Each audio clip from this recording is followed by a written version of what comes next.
आपने अक्सर इस बात पर ध्यान दिया होगा कि दूसरे देशों के मुकाबले भारत में डिवोर्स यानी कि तलाक के केस काफी कम दिखाई देते हैं। अगर हम रूस, अमेरिका और बाकी यूरोपीय देशों की तरफ देखें तो वहाँ शादियां ज्यादा समय तक टिक नहीं पाती है। अगर हम अमेरिका के national centre for health statistics की रिपोर्ट देखें तो हर साल 40 से 50 लाख लोग शादी करते हैं, जिनमें से 40 से 50% शादियां तलाक के साथ खत्म हो जाती है। लेकिन अगर हम हमारे भारत की बात करें तो यहाँ पर डिवोर्स रेट 1% पर 1000 है। वहीं अमेरिका का डिवोर्स रेट 2.3 पर 1000 है और चाइना का डिवोर्स रेट 3.6 पर 1000 मैरिज है। यानी भारत में तलाक सबसे कम है। क्यों? तो आज के इस वीडियो में हम इसी के बारे में विस्तार से जानेंगे कि आखिर क्या कारण है कि जिस वजह से भारत का डिवोर्स रेट इतना कम है, भारत में शादियां इतनी लंबी क्यों टिकती है। क्योंकि हमने डिवोर्स को लेकर कई लोगों के रिव्यूज पढ़े हैं और आज हम इस वीडियो में यही जानने वाले हैं कि आखिर भारत में इतने कम डिवोर्स क्यों होते हैं। इसके अलावा और भी बहुत कुछ जानने को मिलेगा आपको इस वीडियो में, तो वीडियो के अंत तक हमारे साथ बने रहिए।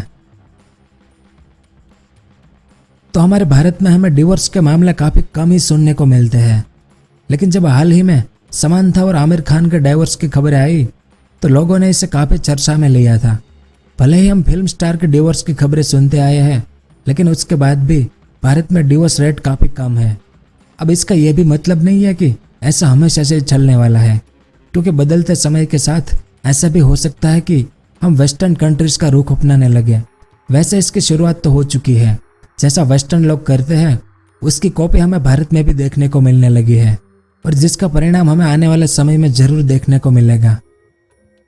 खैर, फिलहाल हम बात कर लेते हैं कि भारत में आखिर डिवोर्स रेट इतना कम क्यों है और आखिर इसके क्या क्या और कौन से कारण हैं। तो इसमें सबसे पहला कारण है महिलाएं अपने पति पर निर्भर है। अगर आज ही भारतीय महिलाओं को आर्थिक रूप से मजबूत बना दिया जाए तो आपको भारत में यकीनन डिवोर्स के केस बढ़ते हुए नजर आएंगे। भारत में तलाक इसलिए भी कम होते हैं क्योंकि ज्यादातर महिलाएं आर्थिक रूप से अपने पति पर निर्भर होती है। एजुकेशन और कैरियर ना होना एक बड़ा कारण है, जिस वजह से कभी कभी भारतीय महिलाएं अपमान और जबरदस्ती के रिश्ते को भी सहन करती रहती है। हालांकि कई एजुकेटेड महिलाएं भी अपमान को सहन करने लग जाती है, क्योंकि यहाँ एजुकेटेड होना और समझदार होने में काफी ज्यादा फर्क है। चलिए अब थोड़ा डेटा पर भी ध्यान देते हैं।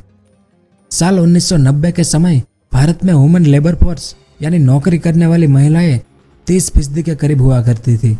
फिर जब साल 2005 आया तो वुमेन लेबर फोर्स 26% के करीब हो गई। अगर हम आज के समय की बात करें तो भारत में वुमेन लेबर फोर्स में करीब 20% की भागीदारी है। तो अब आप समझ ही रहे होंगे कि आखिर किस तरह से औरतें अपने पति पर डिपेंड हो जाती है। इन सब चीज़ों में एजुकेशन और पुरानी मानसिकता का भी एक बड़ा दोष है। भारत एक ऐसी जगह है जहां लड़कियों को कम उम्र में ही समझा दिया जाता है कि वो एक पराया धन है और आर्थिक रूप से मजबूत ना होने की वजह से वे अपनी फैमिली पर बोझ नहीं बनना चाहती।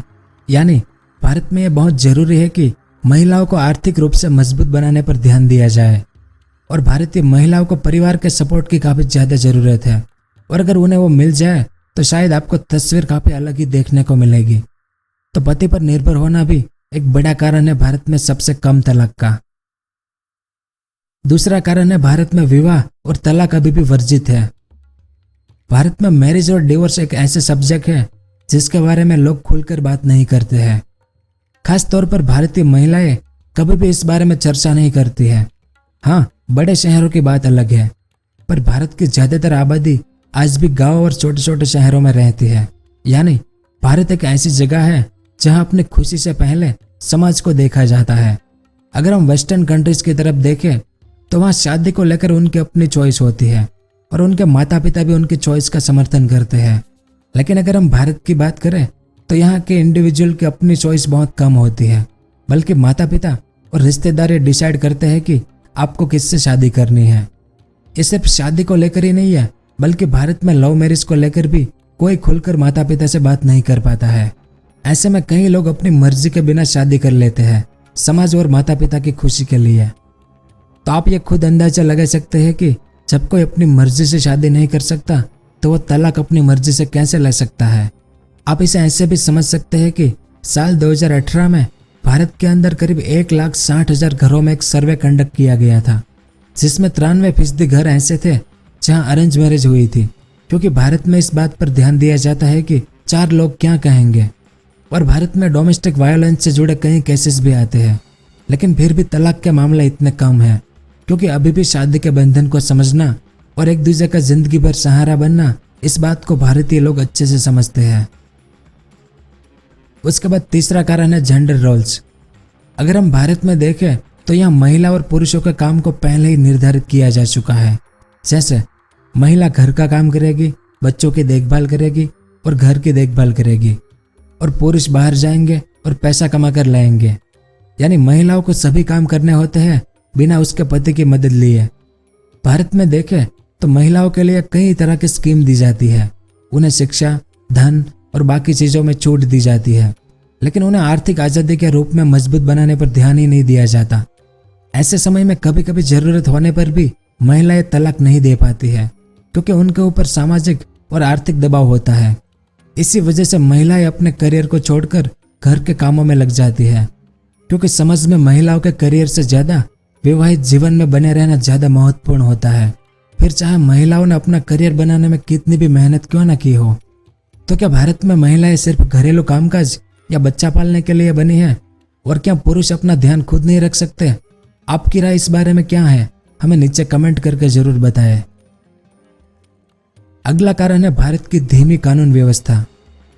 काफी मामले में यह देखा गया है कि जब कोई जोड़ा तलाक के लिए लॉयर से एडवाइस लेते हैं तो लॉयर उनके नैतिक मूल्यों पर ध्यान न देते हुए तलाक को रोकने की तरफ जोर देते हैं, क्योंकि यह तलाक उनके बच्चे को मेंटली और इमोशनली अफेक्ट कर सकता है, और खास तौर पर बच्चे की परवरिश पर सवाल उठने लगते हैं। ऐसे समय में कई बार जोड़े अपने बच्चे की खुशी के लिए सेटलमेंट कर लेते हैं और अपने विवादित रिश्ते को जारी रखते हैं। भारत में हिंदू तलाक अधिनियम 1955 के अंतर्गत आते हैं। भारत में शादी के 1 साल बाद ही तलाक के लिए याचिका दायर कर सकते हैं। इसके बाद भी कोर्ट हस्बैंड वाइफ को 6 महीने का समय देते हैं, जिसे कूलिंग पीरियड कहा जाता है। इन 6 महीनों में ये अपेक्षा की जाती है कि हस्बैंड वाइफ अपने आपसी मतभेद को साथ मिलाकर सुलझा ले। और अगर तलाक का मामला दहेज और घरेलू हिंसा से जुड़ा हुआ होता है तो ऐसे में तलाक लेने में 2 से 4 साल भी लग सकते हैं।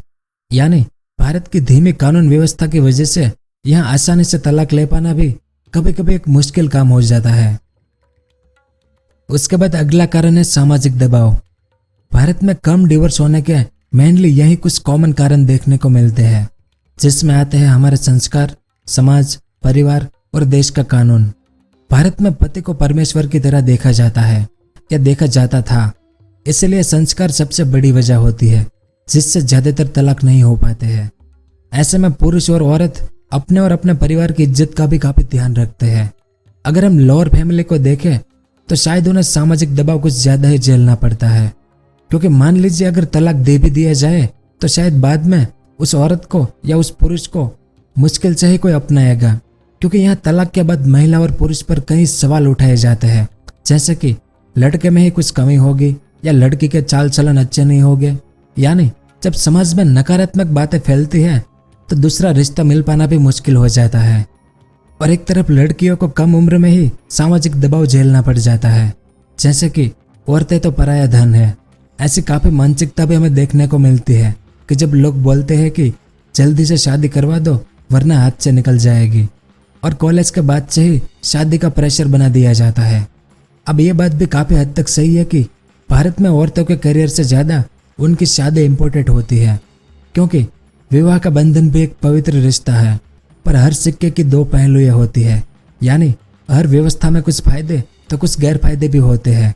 हाँ, कभी कभी शादी का बंधन कुछ महिलाओं के लिए बुरा बन जाता है, लेकिन ज्यादातर ये बंधन भारत में अच्छा माना गया है। तभी तो हजारों सालों से हम परिवार व्यवस्था और समाज व्यवस्था को बनाए रखने में सफल हुए हैं। लेकिन अब वेस्टर्न कल्चर के कारण इसमें बदलाव होता हुआ नजर आने लगा है, जिसका परिणाम हमें कुछ पीढ़ियों के बाद हमारे भारत में जरूर देखने को मिलेगा। तो यह सब कुछ था इस वीडियो में कि भारत में तलाक सबसे कम क्यों होते हैं। उम्मीद है आपको कुछ जानने को मिला होगा। फिर भी आपके मन में कुछ सवाल है तो आप बॉलीवुड की मशहूर फिल्म आमदनी अट्ठन्नी खर्चा रुपया देख सकते हैं। अगर आपको ये वीडियो पसंद आया हो तो इसे लाइक जरूर करें। पूरा वीडियो देखने के लिए आपका बहुत बहुत धन्यवाद। अगर आपको इस तरह के इन्फॉर्मेटिव वीडियो देखना पसंद है तो हमारे इस चैनल को सब्सक्राइब करें और हमारी नई वीडियो सबसे पहले देखने के लिए इस बेल आइकन को भी जरूर दबाएं।